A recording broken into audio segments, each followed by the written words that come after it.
ለምን አንጠይቅም እንዴ? ይሄዳል ብለን ዛሬ ደግሞ የአዲስ አበባ ፖሊስ 3 ቲክቶከሮችን በቁጥጥር ስር ማዋሉን አሳውቋል። እንግዲህ የአዲስ አበባ ፖሊስ የሙንን መታሰር ይፋ ሲያደርግ እንደ ምክንያት ያስቀመጠው አዶናይ ስለታሰረበት ጉዳይ ፌደራል ፖሊስ ይፋ አረ እመቤቴ ደስ አለሽ። ሊነፋሽ ነው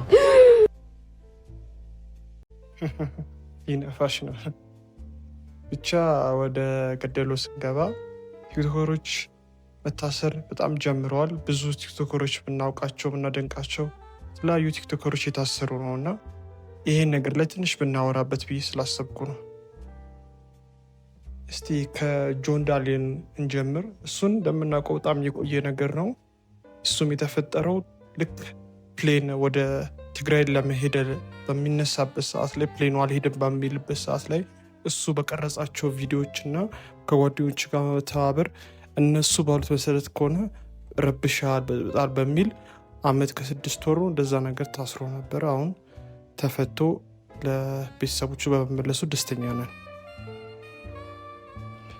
መሆንን በምናይበት ሰዓት ላይ ደግሞ ይሄን ያህል ወጣ ያለ ንግግር የተናገረ ይመስላችኋል? አድማጮቻችን እንዴት ነው እሱ ሞር ሀሳቡን የሚገልጽበት መንገድ ብዙ ሰዓትም ላይቭ ላይ በሚገባበት ሰዓት ላይ ትክክለኛ ንግግሮችን ሲናገርም ወይም ምናልባት ኮንትሮቨርሻል የሆኑ ንግግሮች ሲናገር እናውቀዋለን። ግን እስከዚህም የማይሆን ወይም አልባል የሆነ ንግግር ሲናገር ያስተውየው ከመሆን መታሰር ጋር ተያይዞ የሰይፉ ዩኒቨርሲቲ የሪሰርች ግሩፕ ወደ መስክ ሄደው ነበር። የሶሻል ሚዲያ ኮንተንቶችን አናላይዝ ሲያደርጉ ነበር ላለፉት 2-3 ቀናት ያሉት እና የአናሊሲስ ውጤቱን ይዘው መጡና ዲስከስ እያደረግነው ነበረ። ስለዚህ ውጤቱን ህዝብ ማወቅ አለበት በሚል ነው እዚህ ቪዲዮ ላይ መጣሁት ማለት ነው። ከህዝቡ በላይ ደግሞ መሆን ራሱ ማወቅ አለበት ብዬ አስባለሁ። በተለይ ሲወጣ ይሄን ቪዲዮ ያያል ብለን ተስፋ እናደርጋለን እንደ አንድ የሪሰርች ግሩፕ። ኦኬ ሶ በጥናቱ መሰረት ጥናቱ በጣም በትልቁ ይዞት የወጣው አንዱ ፋክት መሆን ላንተ አንድ ሰው ድምፅ አሉ። ያ እንደሰማችሁት ነው። እንግዲህ የእናንተን ሀሳብ ያው ጥቀሱልኝ። ግን ብዙ ጊዜ እሱ በሚያወራበት ሰዓት ላይ ወይም ዲቤት በሚያደርግበት ሰዓት ላይ አሪፍ ፖይንቶች በማስቀመጥ ነበር ማውቀው። ምናልባት የተሳሳትኩት ነገር ካለ ያው ትነግሩኛላችሁ። ብቻ ብዙ ነገሮችን አሳልፎ አሁን መታሰሩ በምሰማበት ሳይ ደነገጥኩኝ። እኔ ኤክስፔክት አላረኩም ነበረ። ምን ይደረግ እንግዲህ።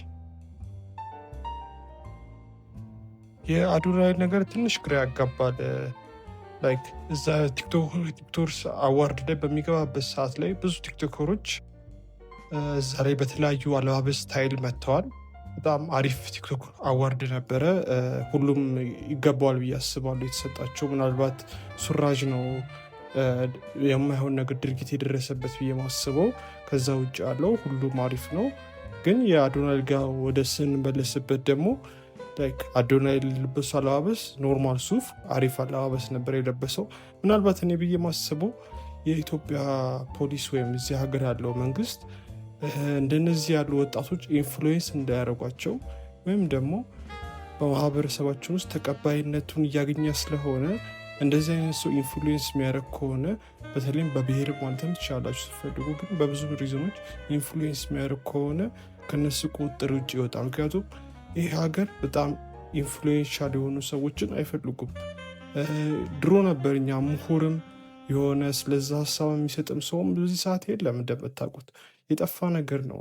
እንደሚሻል እኛም አላወቅንበትም። ግን ይሄ እንዳልኳቸው ነው። ብቻ የሆነ አጀንዳ አለው ብዬ አስባለሁ እሱ ያሰሩበት ሪዝን። አሁን ግን ደግነቱ ተፈተዋል፣ በሰላም ወደ ቤተሰቦች ተመልሷል። ስለነዚህ መጨረሻ ለማውራት የፈለግኩት ሞስትሊ አላቃቸውም።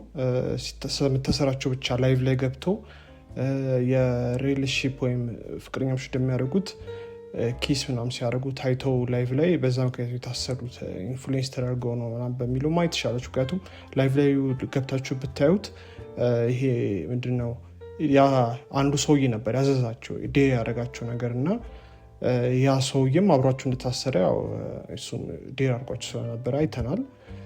ብቻ እነሱ እንዴት ነው ባህልና ወግ ግራ ገባኝ እኮ ያለ ኖርማል ነገር እኮ ነው ሪሌሽንሺፕ ውስጥ እንደዚያ ነገር ያለ ምናልባት ፐብሊክሊ ማድረጋቸው ያስተት ነው እነሱም ቢሆንም ይቅርታ ጠይቆ ነበረ በግዛ መሰረት መፈታት ይችላል ነበር ግን አንዳንድም ሲሰማ ያዝናኑኝ ብዬ ማስባቸው ምናልባት በመልኩ ሊሆን ይችላል በሚባል መሰረት ሲሰማኝ ነበርና ታዝናንቶኛል ግን ትክክል አይመስለኝም እንደዚህ ብሎ ማሰብ ጥሩ አይመስለኝም ብቻ እነዚህ ሁለቱ በሚያደርጉት ሪሌሽንሺፕ ምናልባት ፐብሊክ ባያደርጉት ጥሩ ነበር ግን ይቅርታ ጠይቆ ነበር ይቅርታውን አምነን ተቀብለን ብናልፉ ይሻል ነበር ምክንያቱም ማሰር በጣም ሜንታሊ ብዙ አይነት አፌክቶች አሉት እኛ ማንረዳቸው ብዙ ማይንድ ለሚያመጡ ሳይኮሎጂካል ኢፌክቶች አሉት እና ምናልባት ይህን ሰው እነዚህ ሁለቱ ልጆች ከምንቀጣቸው ወይም እስር ቤት ወስደን ከምንቀጣቸው ምናልባት ፕላትፎርሙ ላይ ያለን ለነሱ የሚሰጠውን የሆነ ያህል ጊዜ ከሶሻል ሚዲያ ራቅ እንዲል ወይም ደግሞ ለድርጊቱ እንዲያስብ ምናምን ያው ትላልቅ ቲክቶከሮች አሉ እነሱ ቢመክሩት ይሻል ነበር እንጂ በዚህ ያህል ኤክስቴንት እስር ቤት ወስዶ ሰው መክተት አግባብ ነው ብዬ ስለማላምን ነው ለዛ ነው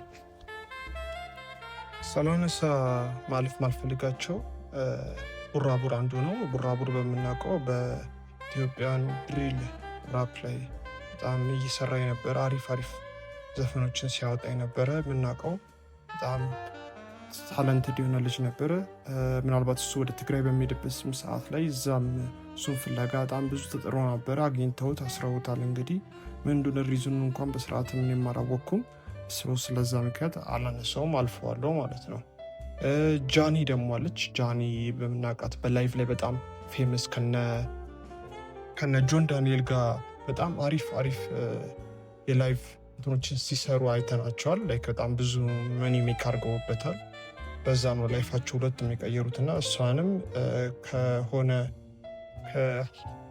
የሆነ እንትን ተናግረው ነበርና በዛ ምክንያት መሰለኝ አስሮት አምኖ ሹር የሚባላረኮ ያው መጀመሪያ ስለሆነ ኮንቴንቱ ላይ ለመስራት ሲሞክር ስለሆነ ነገሮችን በደንብ ሪሰርች ማድረግ ጀምረው ከዚህ በኋላ አሁን ይህን ይመስላል ብቻ በመቀጠል እኔ በሚገርምኝ ነገሮች ላይ ብዙ የሚታሰቡ ሰዎች አሉ ብዙ መቀጣት ወይም ብዙ ጀስቲስ ላይ ፋውል ሲሰሩ የነበሩ ብዙ ተቋማት ብዙ ሰዎች አሉና አትኩሮ እነዚህ ሰዎች ላይ ለምንድን የተሰራ ያለው የሚለውን ነገርም ቀደም እንዳነሳሁት አድሬናሊን ኢንፍሉዌንስ ቲክቶክ ደግሞ እንደምታውቁት የዘንድሮ በዚህ ጊዜ በጣም ኢንፍሉዌንሻል ወይም ደግሞ በማህበረሰባችን ውስጥ በጣም ኢንተግሬትድ የሆነ ያለ ነገር ሆኗል በተለይ በአዲስ አበባ ክልል ውስጥ የምንኖር ከሆነ ላይክ ኢስ ሬር ቲክቶክ ማይጠቀመው ቲክቶክ ያልሰማ ሰው ማግኘት በጣም ሬር ነው አትሊስት ኢቨን ኮንቴንት ክሪኤተር መሆን ራሱ ምን ያህሉ እንደሚፈልግ ይሄ የሚመጡት ትውልድ ራሱ ቲክቶክ ላይ ናቸው በቃ ኢንፍሉዌንሻል ሆነ ኢቨን ዩቱብ ራሱ እንደዚህ እንትን አልተባለበትም ላይክ ዩቱብ በጣም ቆይቷል ብዙ ዓመታት እንትን ብሏል ግን ላይክ ቲክቶክ ነው በቃ ዶሚኔት እያደረገ ያለውና ያን በማየት ምናልባት መንግስት ኢንፍሉዌንስ እንዳይደረግ ይሄ ማህበረሰብ እንዳያስብና ነገሮችን እነዚህ ትላልቅ ኮንቴንት ክሬተሮች ምናልባት አጥፍተው ይሆናል እኮ ወይም ደግሞ ንግግራቸው ልክ ላይሆን ይችላል ግን ሁሉም ነገር አሁን በውጭ ስታንዳርድ ብንወስደው እንደዚህ አይነት ነገሮች ብዙም ሲቀጡባቸው አታይም ምክንያቱም ካልቸር የሚለውን ነገር ወይም ደግሞ ፍሪደም ኦፍ ስፒችን በምናይበት ሰዓት ላይ ማንኛውም ሰው መናገር የሚችለውን ሀሳቡ መናገር ይችላል ድርጊቱ ወይም አክሽኑ ግን ለመጥፎ ነገር የሚወስድ ከሆነ መጥፎ ነገር የሚሰብክ ከሆነ ወይም ደግሞ አክሽን እንዲከት የሚያደርግ ከሆነ የዛኔ ችግር ነው ጥሩ አይደለም እንደዛ መደረግ የለበትም በሚሉ ማመን ትችላላችሁ ግን የኢትዮጵያ መንግስት ከስሩ እየተከታተለ እነዚህ ወጣቶች ወይም ደግሞ ኢንፍሉዌንሰሮችን በሚያስረበት ሰዓት ላይ ላይክ ያልታሰረ ቲክቶከር ወይም ኢንፍሉዌንሰር ለማግኘት ትንሽ ይከብዳል አሁን በምናየው መሰረት ከሆነ በዚህ ከቀጠለም በሚለውም ማለት እና በዋነኝነት እነዚህን ሰዎች ስናያቸው አጥፍተዋል ብዙዎቹ የስ ያላጠፉም አሉ ማይገባቸው አዎ እነዚህ ሁለቱ በማየት ምንድነው ኮንክሉዥን የምንወስደው የኢትዮጵያ መንግስት ሳምቲንግ የሰጋው ነገር እንዳለ ረዳለው በዛ መሰረት በምናይበት ሰዓት ላይ ትንሽ ክፋትንም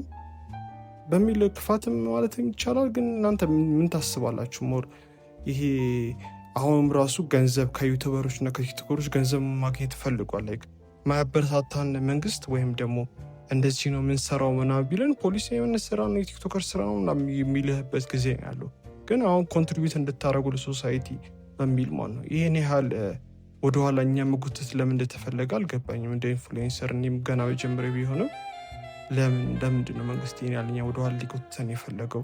የሚሉትን ነገሮችንም እናያለን። ብቻ በዋነኝነት እናንተ ምን ታስባላችሁ? ምንስ ነገሮችን ትትላላችሁ? ምናልባት ሀሳቤ ትክክል አይደለም የምትሉኝ ከሆነ ኮሜንት ሴክሽን ላይ በመጻፍ ንገሩኝ።